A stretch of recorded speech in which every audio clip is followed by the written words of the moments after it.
Good morning, everyone. My name's Carl Rosen, Chair of the Search Committee, also Head of the Department of Soil, Water, and Climate. And it's my pleasure today to introduce our third and final candidate for the Department of Forest Resources Head. It's Bill Stewart, Dr. Bill Stewart. He's professor in the Department of Recreation, Sport, and Tourism at the University of Illinois, Urbana-Champaign. He received a BS in chemistry at the University of Illinois in 1977, an MBA in economics at the University of Chicago in 1979, a master's in watershed management and forestry from the University of Arizona, 1984, and a PhD in that department in 1987. Following his PhD, he joined the Department of Recreation, Parks, and Tourism Sciences, Texas A&M University, as an assistant professor. Was promoted to associate professor there in 1993. And in 1997, he joined the Department of Recreation, Sport, and Tourism at the University of Illinois and was promoted to full professor there in 2005. While at the University of Illinois, he's held a number of administrative appointments, and these are in no particular order: Director of Graduate Studies, Director of Undergraduate Program in Interdisciplinary Health Sciences, Supervisor of the Motorcycle Rider Program, Associate... I like that one. That was a good one, yeah. Associate Dean for Academic Affairs for the College of Applied Health Sciences, Acting Head in the Department of Speech and Hearing Sciences, Director of Park Planning and Policy Lab, and Chair of the Human Dimensions Environmental Systems Program, and probably some other ones that I haven't mentioned. But his research is highly interdisciplinary and is focused on enhancement of natural resource policies and practice. His place-based conservation research has facilitated communities to recognize the desirable characteristics of their locale as they make land use decisions to engage external markets and services. One last thing, he teaches. He's taught a number of courses at University of Illinois. Some of the more recent ones include contemporary issues in recreation, sport, and tourism, building healthy communities, survey of topics of interdisciplinary health, and contemporary issues in leisure research. Yeah. So with that, Bill, let's welcome Dr. Stewart. Yeah. Thank you. He'll be giving his vision for the Department of Forest Resources. Yeah, thank you, Carl. I appreciate the introduction. I can't tell you, I'm really happy to be here. I feel honored to have made this cut to come here for an interview. So this is an exciting time for me. I'd also like to say that my title, University of Minnesota, actually goes back to my graduate years. Dave King, who was a forest economist, he was my major advisor at University of Arizona, and he's a graduate of this program with his PhD, along with Phil Knorr, who was influential in getting me to University of Arizona. He also was a graduate of University of Minnesota, so there's this tie. I feel like there's this tie I have with University of Minnesota. I just wanted to recognize I've been hearing good things about University of Minnesota for quite some time. I'm really happy to be here, though. This is such a great experience for me to have an opportunity to come to know who the Forest Resources is and the College of and CFANS. So thank you for the introduction. I'd like to say that I've had a warm welcome already. When I was picked up at the airport last night, Kristen Nelson took me on a wonderful but brief tour of the Twin Cities. It was neat to see the kinds of things beyond. I've been here for several times for conferences, and I've never gotten beyond the convention center. So it was really cool to see the river, how clean the Mississippi was. If you've ever been to Illinois and seen the Mississippi River there, it's more of a slow-moving sort of mud flow. So I could actually see below it and see rocks, so it felt really good. Hey, so it's what I'd like to bring out here. I'm going to start with sort of my punchline, and I'll probably end with my punchline too. And my punchline is about what I think a department head's supposed to do. We see here this painting by Carla Gerard. It's got a lot of elements in it. I mean, there's wildlife, there's water, there's a soil profiles it looks like, there's a sun implying a climate, there's some trees, there's people, there's a community. There's all sorts of things in this painting that if you just list them, you wouldn't understand what's in the painting and what it looks like until there's a gestalt that's made. I mean, it's only by visually seeing it, there's a narrative comes forth here.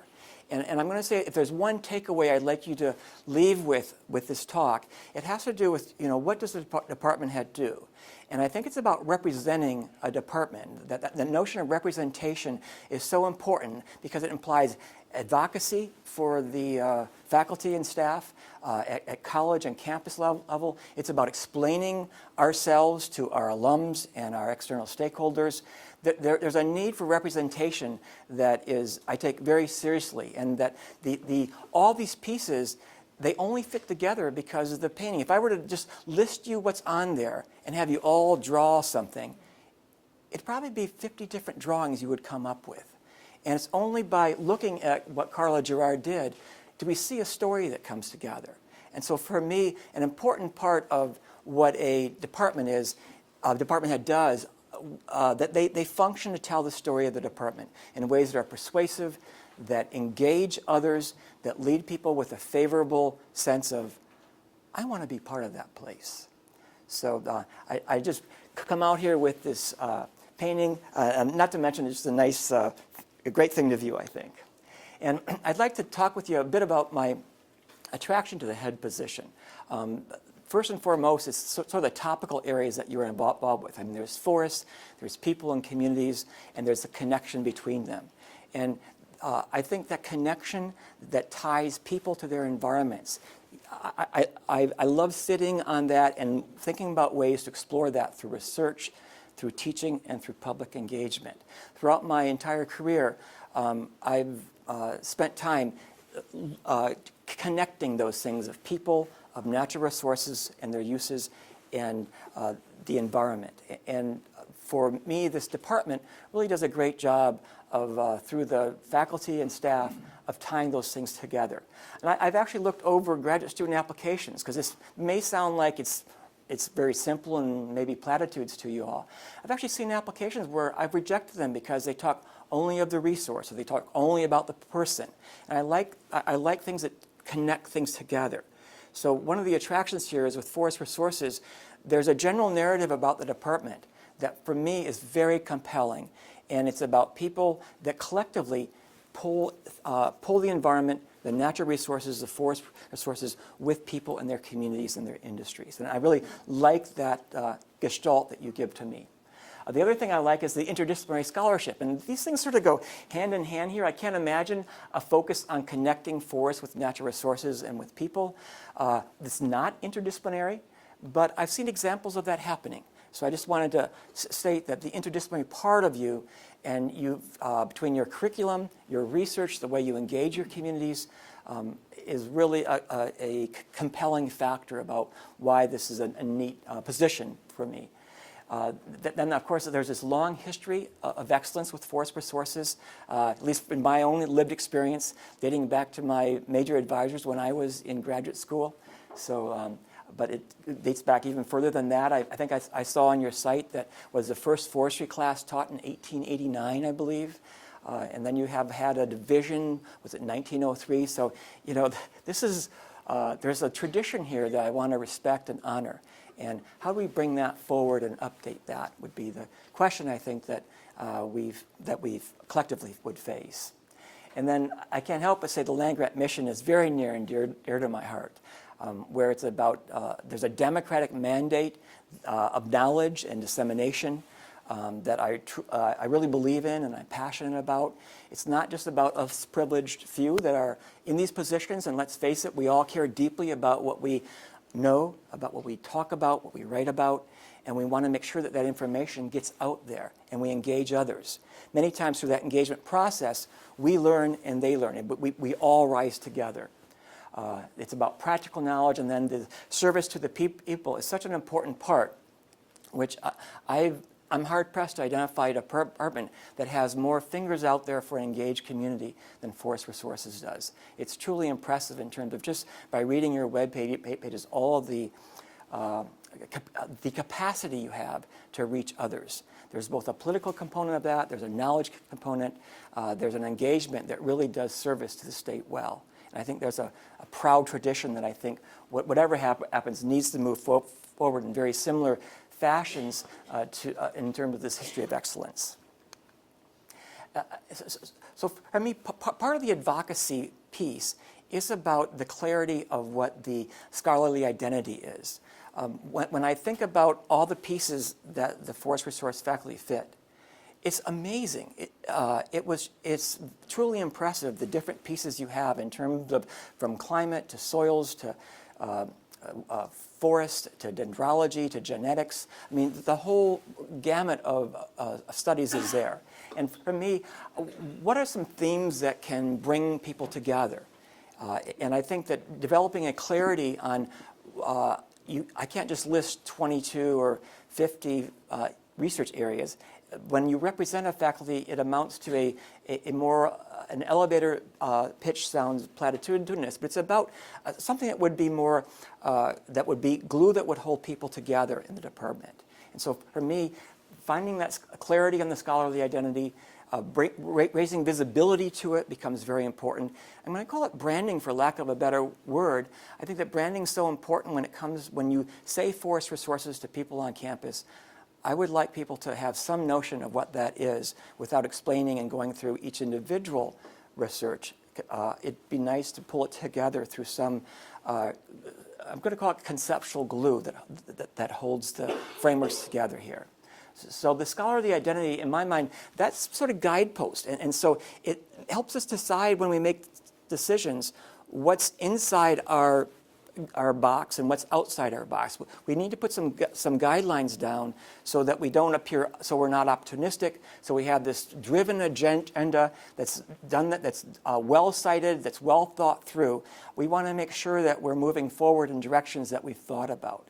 And that's why I think the scholarly identity becomes so important, sort of a basis for all sorts of things: research, teaching, advancement, when you talk with alums, when you talk with external constituencies.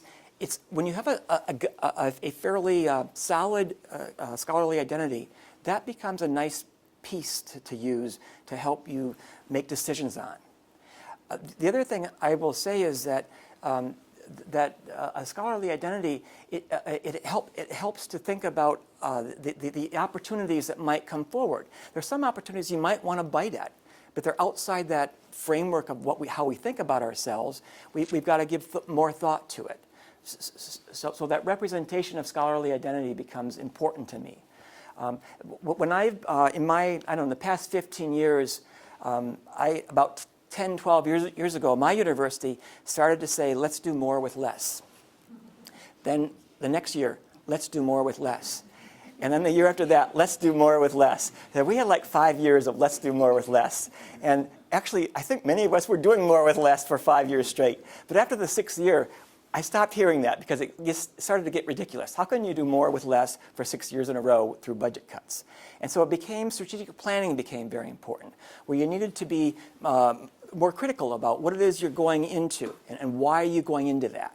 And I think strategic planning helped everyone think about, move away from the do more with less model and think about how do we go about really shaping who we are in the future. And so that strategic investment, strategic planning came into focus maybe about, at least at my university, about 8 to 10 years ago. And through strategic investment, we started to think about partnerships was sort of the next morphing of the way we thought about where we're going to go in the future. And I think that partnerships, at least the new one that was brought to me, was sort of corporate partnerships. But there's also agency and organizational partnerships that are important to pay attention to. And at some point, the merging of strategic investment came with these leveraging resources with your partners.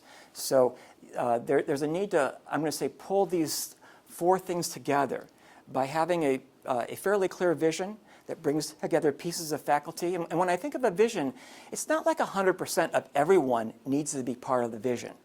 If there's just a piece that every faculty is part of that vision, that's what the important part is. Too many times people think of a vision as being something that 100% of everyone is in that vision.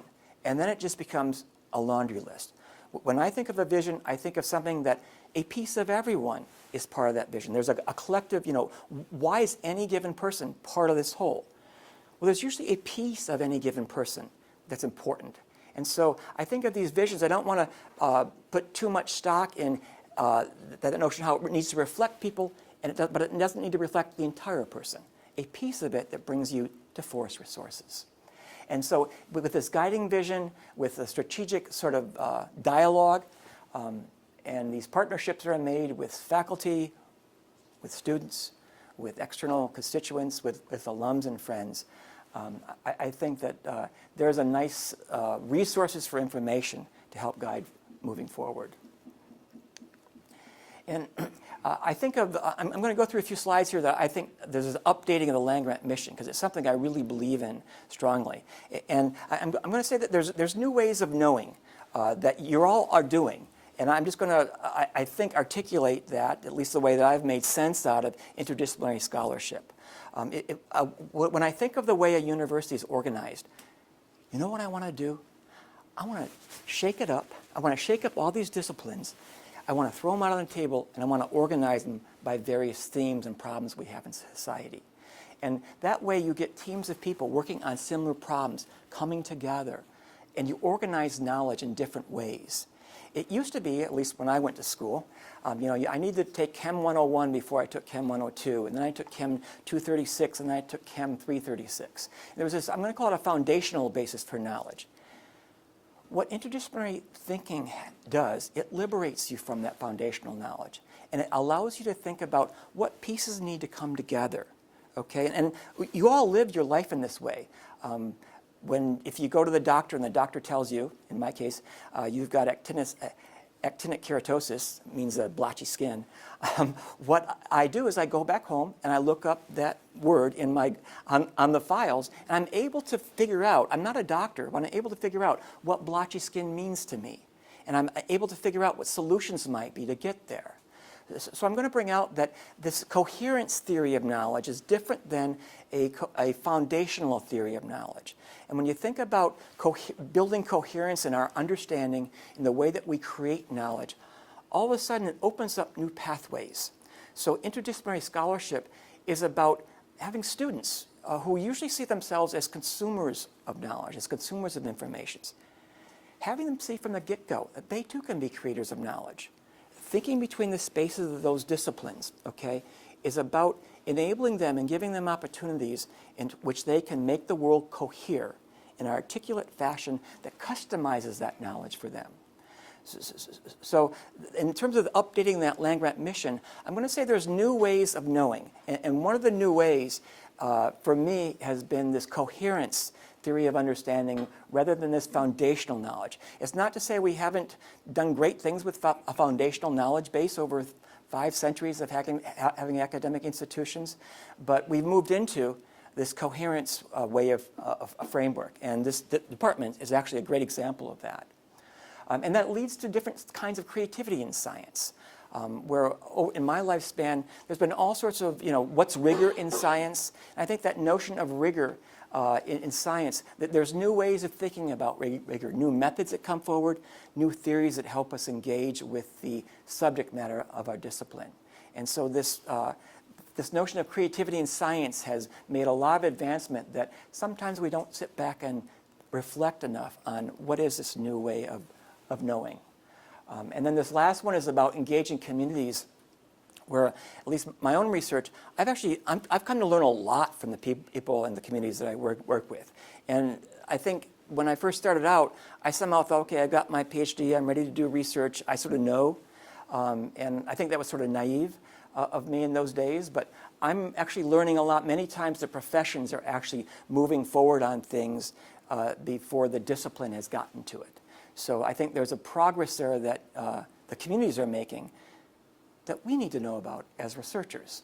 And so I think that if it wasn't for this coherence theory of knowledge, I don't know if I would frame what they're telling me as a way of knowing and as an important factor I need to pay attention to. And then part of that, this new ways of knowing are teaching strategies we use. After all, life is lived in interdisciplinary ways, but often knowledge is organized in disciplinary ways. So often those lived experience, often those, the way that interdisciplinary research comes about and teaching is through experiential courses. at least if you are up, the Chronicle of Fire Education, each year they have a handful of articles that deals with experiential learning, where it doesn't have to come from the professor's mouth for people to understand. And I think the other part of that is that active learning strategies have become very important too, where you work in small groups, and it's not as if it needs to come from the professor's, the way professor, what we say. So I've actually think of new ways of teaching through online, through blended classrooms, through these blended classrooms where you might have a semester where you teach about experiential courses, and then maybe the last week of the class is a field trip or some sort of experiential opportunity that functions as a capstone. And you sort of prepare students to receive knowledge in various ways. So I think there, and then I'm going to say that there's, at least within my own unit at the University of Illinois, we've been doing a lot with digital badges and certifications. Students want to add value to their degree. So through a few courses, they're able to gain digital badges. And there's a following to it. I'm going to say it's not a strong following, but it's gaining momentum. And that way, when they apply to a job, they can say they've got a digital badge in some capacity, along with certifications which is a little bit different than the digital badge. So, yeah, I'm just going to go forward here. Yeah, just keep talking. Yeah. Thanks, Jim. I appreciate all you're doing here. So the other thing I'm going to say is that I'm actually going to go on to the next slide here. That an important part of updating the land-grant mission is that there's the solution-driven science that also is tied to environmental responsible values. I think a lot of what we do within, I'm going to say, forest resources and natural resources in general, we not only give a solution-driven science, but there's a social or environmental responsibility. I mean, we teach values. And I've heard some people say, oh, well, values are embedded and they're deep and they can't change. I've never been one to give up hope. And I think that values do need to change. And I think that some people don't even know their values. In my history, I've taught a course called Nature and American Culture, which was sort of a discovery class of, it was premised on everyone has a land ethic, whether they know it or not. And the class really gave them the capacity and the language to articulate their land ethic. And so I think this notion of learning about values is something that we do in forest resources. And I think that's an important piece along with the solution-driven science. And I think there's already courses that are on the books, environmental issues, integrated decision-making. At least there's a handful of courses I saw that probably talk about values as much as they talk about evidence-based information and decision-making. The other thing that I think is important here is that there's various kinds of stressors. You've got environmental stressors of climate change, invasive species, land use changes. You've also got community-based stressors of population change, of technological advancement. And for me, there's an urgency of getting knowledge out, okay? Now, that's not really a community-based stressor, but I think that, how do people use evidence to make policies? And I don't know, just for me, the popular events of the past year or so tells me that there's a need, that science has come under an attack, and there's a need to articulate in ways that we haven't articulated before the need for evidence in science to help us through our decision-making. And so I think that's a very compelling thing about the position here is I feel this sense of urgency to make sure that people understand roles for evidence in decision-making. I'm going to say roles for values, okay? There's roles for both values and there's roles for evidence in the way we make policy and the way we practice our land use changes. So these are sort of roles that I think our forest resources can play.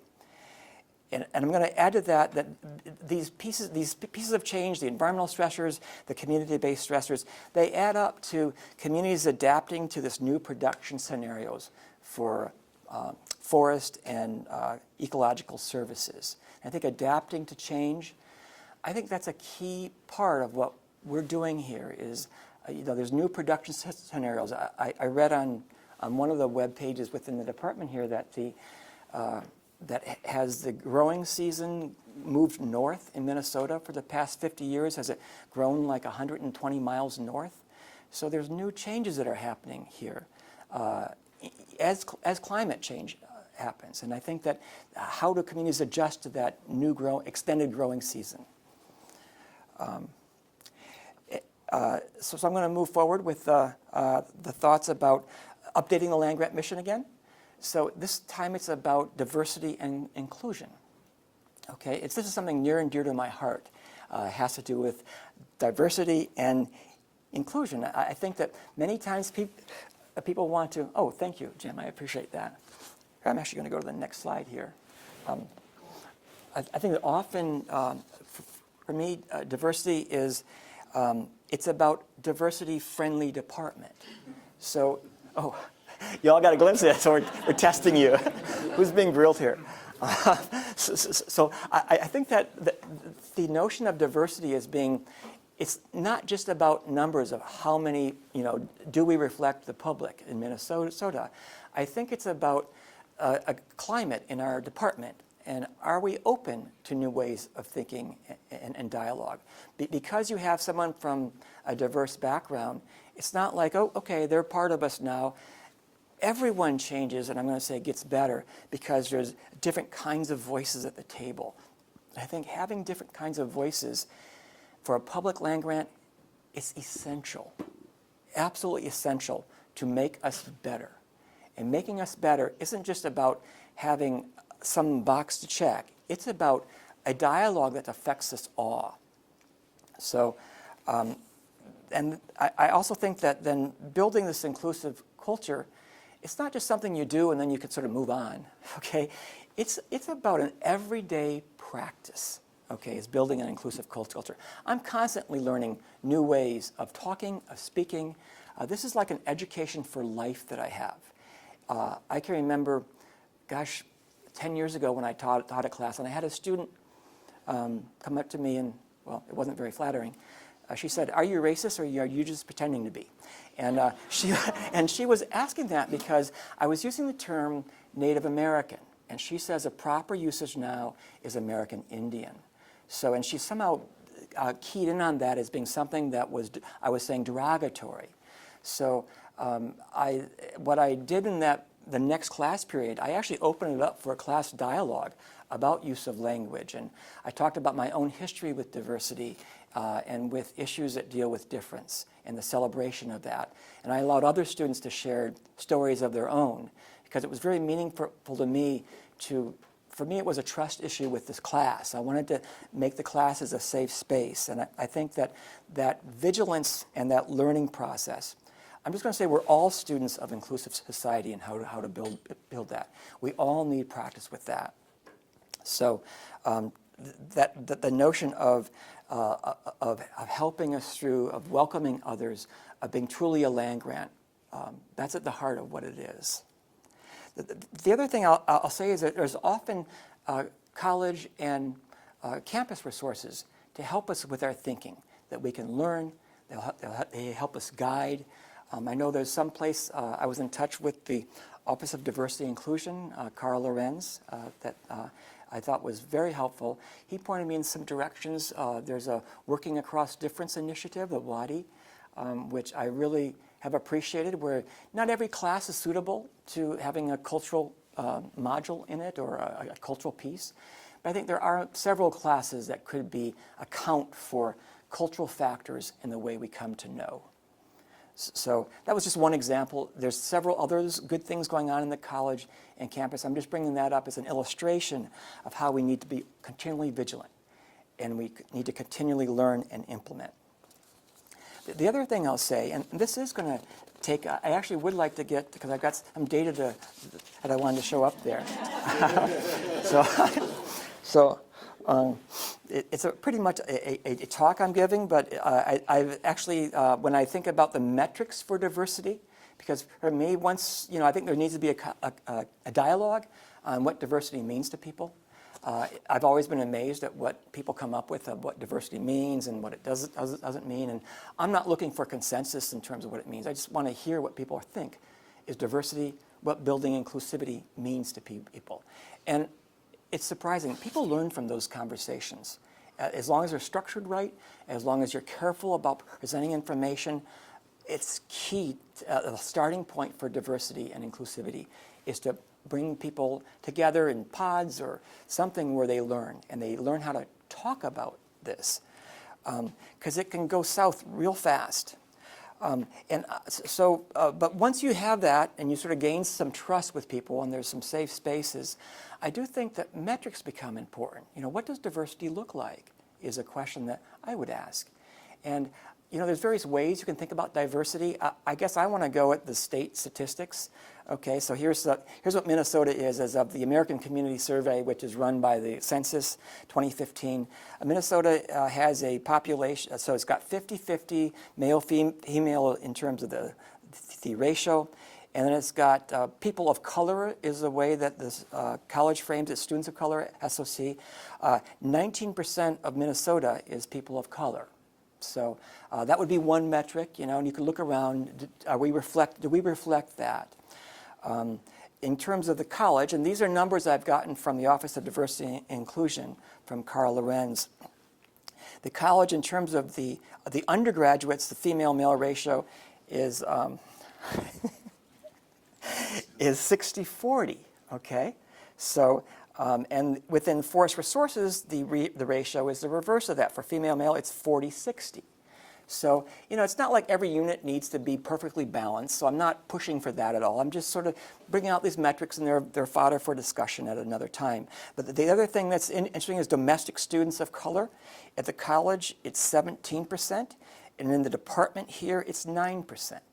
So there you've got a situation where it looks like the college is about twice as I'm going to say strong on diversity, and if your bar is 19%, the state, we've got some ways to go, and that sort of at least sets a start at where should we move this, and you can see where the target might be inside either the college or the state. I actually like reflecting the state's population because the college is also working on things, so it'd be nice to bring everyone along together.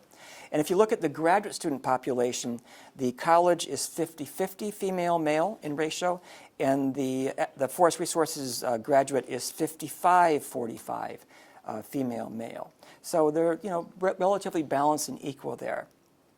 The domestic students of color for the college is 11% at the graduate level, and forest resources is 14%. So you're actually doing a little better than the colleges in terms of those graduate students. These are masters and PhDs. Now, I'm not accounting for international students. I'm just accounting for domestic students and what percentage they are. So I'm only bringing this up as illustration of the kinds of things that I think a head should do. When you think about diversity, when you think about the land-grant mission, you want to say, do we reflect the state? And those are and at some point, we need to get down to the brass tacks. And the brass tacks for me is putting action to the good thoughts we all think about. I'm going to move on to the next slide, Jim, so we don't need that slide anymore. But I really appreciate you sort of sharing this spotlight with me. The other thing I'll say is that updating the land-grant mission is also about building partners and creating that leverage. I think that's so key, is to build partners. And the thing is, there's already a great set of partnerships that this department's already built. So it's clearly about building on that. And I enjoy working across a diverse constituency. That's something that I thrive on. And for me, I frame it as a learning thing. I'm always learning from people. And usually when I meet with people, they bring energy to the meeting. And I'm like, wow, I leave more energized than when I came to it. I always think that's exciting for me to be part of those conversations. And I'll also say that I think, what do I need to know to make decisions for a department? So I would definitely have some sort of faculty advisory committee, an elected body of faculty. We wouldn't meet much, but my framework for working with faculty is I want to learn what the values are. What should I prioritize? And these are things like, untenured, tenure-track faculty. If there's resources to be had, make sure you prioritize untenured, tenure-track faculty. Make sure you prioritize faculty that might be moving, switching their line of research a little bit. or make sure you might have a faculty who's going to go on sabbatical and need some resources. So there's various values that a department faculty would have, and I want to learn what those values are. I have some ideas, and I definitely have no problem coming out with a draft, but I'd like to hear I'd like to sort of have faculty build ownership in these values. So when I implement them, that's the role of department head, is to implement through technical ways, through proposals for educational policy, through other things that deal with advancement, through research collaborations, initiatives and incentives. I think I want to learn about the value from faculty. So I definitely think a faculty advisory board would be something I'd want to put together just to get advice on occasion, and it would work both ways. The other thing I would like to do is put together an alumni advisory board, where I'm hearing from the alumni, what types of things do I need to know from alums? And I can think of a lot of things. I mean, alums want to give back. They usually love where they came from. They care deeply about this program. So how do they give back? Well, we need to make opportunities to help them give back. You've already got a good slew of opportunities, so I'm not saying change those. I'm simply saying we need to think carefully about other ways in which alums can give back. And of course, there's always a financial thing. From what I've seen in the budget, like about 15% of the budget for Forest Resources is about gifts that come from the department through alums and friends of. So I want to make sure that we're paying attention to that very important group. And of course, students are extremely important.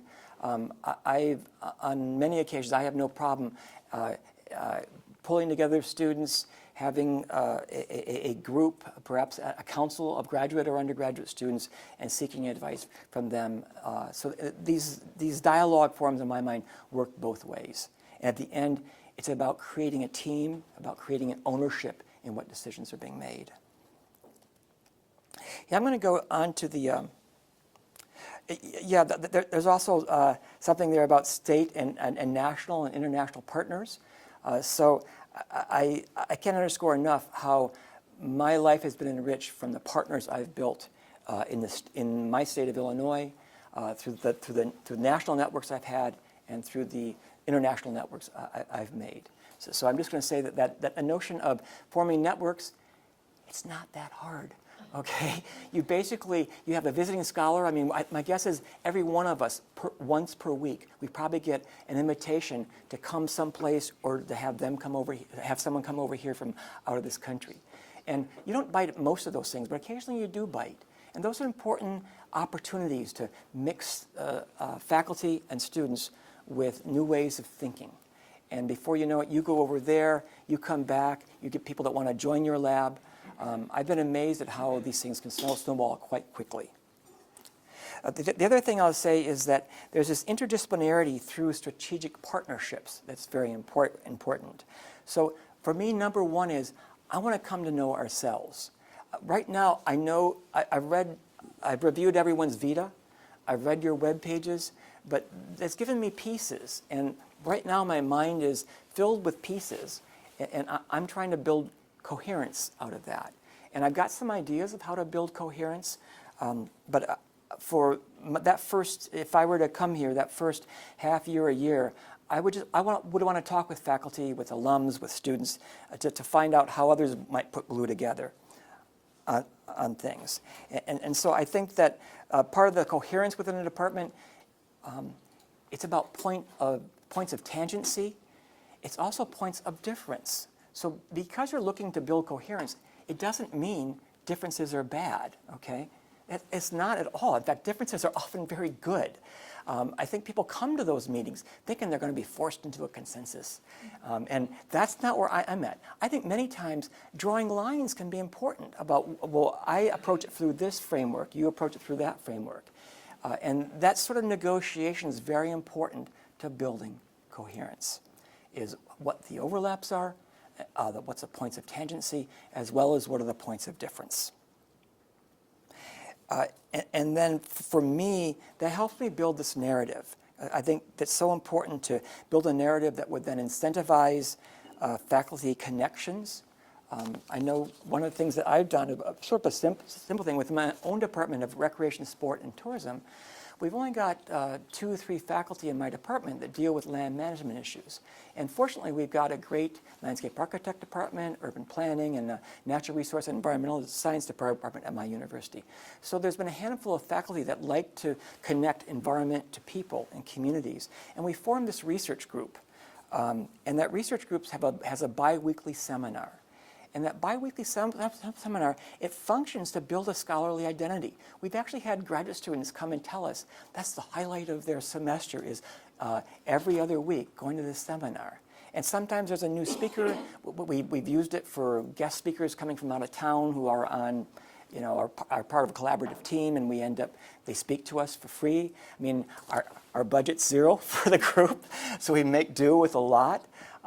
And then I use a little bit of overhead to have lunch now and then. But it's a way to build a scholarly identity that keeps a dialogue moving. And I felt real successful when the department head of another department on campus came and said, hey, you're competing with my social scientist. I'm like, oh, that's interesting. Actually, your social scientist is a part of my group, part of our group that your department's part of too. So I think there's ways in which you can build these connections and come to know yourselves that weaves together across time a narrative that's very compelling and persuasive. The other thing I'll say is that there's usually incentives on campus that allow for connections. So I don't want to, this isn't about forest resources going it alone, okay? This is about forest resources nested within CFANS, nested within this wonderful Twin Cities campus, nested within all the political constituencies and external partners we have. So it's about people and places nested within each other. And I think that is extremely, when everyone's looking in some similar directions, there's a very powerful narrative that is built. And I think you've got that narrative. I think just pulling it to the surface is sort of what I would see my task as doing, is to pull that sort of narratives like that to the surface. And it might also depend on the audience too, with prospective families. You're talking to parents and students about coming to school here. That could be a different, there might be some other things you'll emphasize in that narrative than if you were talking to your research partners around the college, other department heads in the college. What would be those research narratives that would come out? So, and then finally, I'd like to say that I'm committed to graduate programs, okay? I think at an R1 institution like University of Minnesota, you've got this long history of research here. I mean, a graduate program, yeah, there's an academic part to it. You'd go to classes. But there's also, oh, good. Thank you. Thank you. Okay, so I think there's an importance about the PhD. I mean, no doubt, masters are important. Okay, so I'm not anti-MS degrees, but what makes us tick here, what distinguishes University of Minnesota from all the other institutions in the state is that PhD programs and that degree. So my thought is that, and that goes hand in hand with faculty productivity. So there's a strong PhD, strong faculty. They're coupled together. They're sorts of things that exist together. You couldn't have a strong faculty without a strong graduate program. So I'm always wanted to be thinking about how can we enhance our student, the quality of our student experience at the graduate level. No matter how strong it is now, and it's strong, okay, how can we get better? And so I'm part of that, getting better, okay, because I love stories about getting better, okay. Often it's not about the state you're in now. I'm a creature of the future. What's the stories we want to tell in the future, and how do we build that narrative for the future? I'm sensitive to faculty and staff development. So everyone's got their own sort of path they're on in terms of intellectual life. And how do we move people forward in ways that they want to move forward, at the same time meeting our collective goals? So I just want to let you know that no matter what your rank is, I mean, most people think, oh, department heads need to get assistant to associate. And then, you can sort of clap your hands. I think associate to full, I mean, these are all patterns that we need. I even think going from full professor, there's stages of being a full professor that are important too. So I think everyone needs to think about where they're going and the sense of urgency that they feel about those things that they want to change in literature, with their students, with their communities they work in. Okay, for me, it's all about the sense of urgency of moving the world in the right directions. And then I think the last thing I wanted to say actually depends on the slide, because there's another painting. Okay. So Get ready to look. Or look at it. And it really comes back to my takeaway theme that I wanted to underscore again. It's a painting by a Minnesota artist, Brendan Farley, and it's about distinctive. I love this painting. It's an abstract, but if you look at each color and each color. Oh, there it is. Okay, so each color, it needs each color. They're vivid, they're distinct, they're brilliant, okay? But the colors don't tell the whole story of that painting, okay? If I told you the colors, you wouldn't know that painting unless you saw them as a whole. Okay, there we go. Oh, there it is. And so I wanted to thank you very much, Kristen.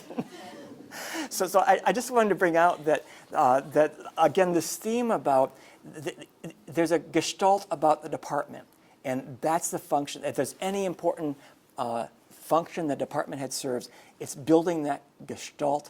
It's thinking about a synergy. How do we come together as people and scholars?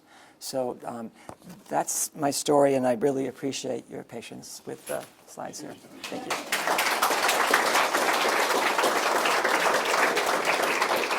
Very nice. I apologize for the technical difficulties Yeah, there. that Maybe happens. first duty as a department head would be to upgrade this system here, I think. I'll ask the dean for some money. Yeah, You've experienced it, Brian. so the floor is open for questions for Bill, and are there any questions? I tagged some friends back there before the thing. I'm going to ask some questions there. Hey, Dan? No? No, okay. Yeah, yeah, thank you. Wait a second. So you talked about faculty and alumni boards, Yeah. and you mentioned that and recognize the importance and connections in the community that our department has. I'm wondering about stakeholder advisory boards related to the department, related to facilities like CFC and Hubachek associated with the department, and Yeah. your thoughts about that. Yeah, thanks, Rebecca, for that question. Yes, so in terms of the, I've thought it through to the extent where I definitely would like a faculty advisory board and an alumni advisory board. I definitely want to get information from external constituents. I don't know how diverse of set they are and how varied they are. It may be that maybe I have pockets rather than meeting them all at once. You know, I haven't quite thought that through carefully about how to work with external partners. I will say very definitely I want to engage them, absolutely. I don't know what structure would be right for it right now, except to say that I want to do that. I don't quite know how to work it so that there's no one. In my mind, the approach is important. You don't want to exclude anyone. And I've seen situations where you forget to invite that one external partner over there because, I don't know, the constituency's small or you've forgotten about it, and somehow there's a trust that's breached. So I think I would approach that a little more cautiously than with alums or than with faculty. I think with the faculty, I probably would have a voted. I'd probably have a vote for 4 or 5 people that should be on the board. With alums, I might want to ask for recommendation of alums that would care to be on it. With external constituency, I want to approach them a little more carefully about how to bring them together. So I like that question. And then you also asked another group. It was the same one. I think about some of our I also think about some of our facilities that are associated with the department, like the Cloquet Forestry Center, and right. whether having, an advisory board for that Yeah. facility in terms Yeah. of providing direction to the director of those facilities would be a useful thing as Yeah, well. you bet. Yeah, the Cloquet Forestry Center, the Hubachek, those are such neat facilities you've got here. So I can definitely would like to find ways in which to engage them.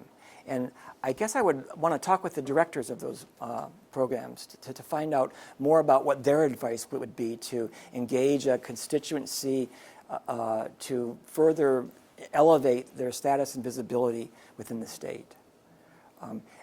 I've seen some stuff that's already being done there, and I'm impressed with it, but you can always, I think there's always a need to look for further ways to engage those remote stations. Yeah. I've got a question from online. Oh, yeah. Michael Dockery, oh, sorry, I get that right. Thank you for your presentation. I am Michael Dockery from the Forest Service. I appreciate your discussion of diversity. What are your thoughts about the engaging the American Indian tribes in the state? Oh, yeah. Thank you, Michael. I appreciate that. So there's a handful of ways. So for me, engagement's always multi-pronged. Okay, there's no one solution. It's about surrounding. But if you want to engage something, it's done sort of like a monsoon. You need to engage in multi-pronged ways. And I would say, I mean, through curriculum is one way that I think you've already got started a traditional ecological knowledge program going with the American Indian Center, I've been told. And I think there's something neat about that. I mean, cultural ways to bring in culture into courses is always a great way to embrace minorities. So I think a traditional ecological knowledge, I think this WADI, this working across differences, might be a way also to, beyond just that courses in that new traditional ecological knowledge. I also think in terms of engagement, I think you've already got some people who are working with the tribes. If I remember some of the Vedas right, and I would probably rely on, I definitely think that visiting the tribes, building trust is important. I know that trust is something that's not easily given. So it's something that always needs to be vigilant. So I would probably go with people who are already working with the tribes for the introduction to them and sort of hear what the tribes are saying about how they would like to engage. I'm not going to assume that I know what they want. I do think it'd be important to hear them tell me what they want. And there may be multiple voices within any given tribe. So I think to the extent possible, listening to those multiple voices within a tribe would be an important part of the engagement piece. In terms of the research piece, I'd have to explore I'm not quite sure how funding would work with American Indian and research. And maybe they more want the benefit of the degree programs here. So I don't know if they would be open to new ways of learning like distance learning or blended programs. I did look on the Minnesota web page. Isn't there a community college located in a tribal area? And I think that there could be some interesting stuff done with the cooperation. I know that, I don't know if Minnesota does 2+2 programs, but I do think there could be some things that work so Forest Resources knows about here's the courses you need to take at this technical school in order to come into here as a junior. And maybe even then because they may not like to travel to the Twin Cities, maybe even part of their year might be an online program where they could do something where it's more of a blended program. So those are things that I would explore at least. But I would be open to suggestions. Michael, if you've got some ideas, I'm open to thinking about this. In Illinois, my experience is not strong with Native Americans. We don't really have many tribal people at Illinois. My experience really is with the University of Arizona, where there were a number of tribes that work with the University of Arizona, and that's really where most of my experience has been. But it's not been administratively; it's just been more to visit reservations. So I guess I'm saying I need to learn. Before I forget, I want to remind you to fill out the evaluation forms, and you can do that online through the CFANS site. There's also some hard copies back there, so I encourage you to pick that up. We still have a minute or two. Any questions, last-minute questions? Well, I'll ask you one. Has to do with the fact that you got a BS in chemistry and then got an MBA. Yeah. And so how did you get into Watershed management. Yeah, and right. policy? Yeah, thanks, Carl. Yes, so I had this previous life that I used to be I'm going to call it a businessman. So when I graduated from my bachelor's in chemistry, I went to work for Standard Oil of Indiana. They're now the BP Oil, and I was this marketing technologist. I worked between the petroleum additives sales staff, and I could speak the language of chemistry. So I worked between the laboratory people and the sales staff. And I worked there for 2 years, and I had a great experience, but it wasn't about what I wanted to think about. And I left that job to get an MBA. I thought to get ahead in business, I need this MBA. And it was a job that my friends couldn't believe I was quitting this job that they would have loved. I mean, it was like big money and oil expense accounts back in the late 70s. It was like people were astonished that I would quit that job, but I knew it wasn't me. I couldn't sit there and basically go out on sales calls and then talk to the staff. So I went back to business. I worked, and then once I got my MBA, I went to work for Arthur Andersen Consulting. They're now called Accenture, and that was a wonderful experience. I worked in their chemical engineering construction consulting department, and I had this great 2-year experience there. But at the end of the day, and I worked real hard in both of these jobs, at the end of the day, I didn't feel like it was me. I felt like there's more to life than living on expense account.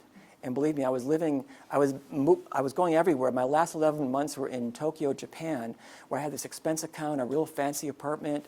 But it wasn't who I was. I remember thinking when I was reviewing their plans to locate a chemical engineering refinery plant in Nigeria, their cultural impact statement talked about moving people, moving natives.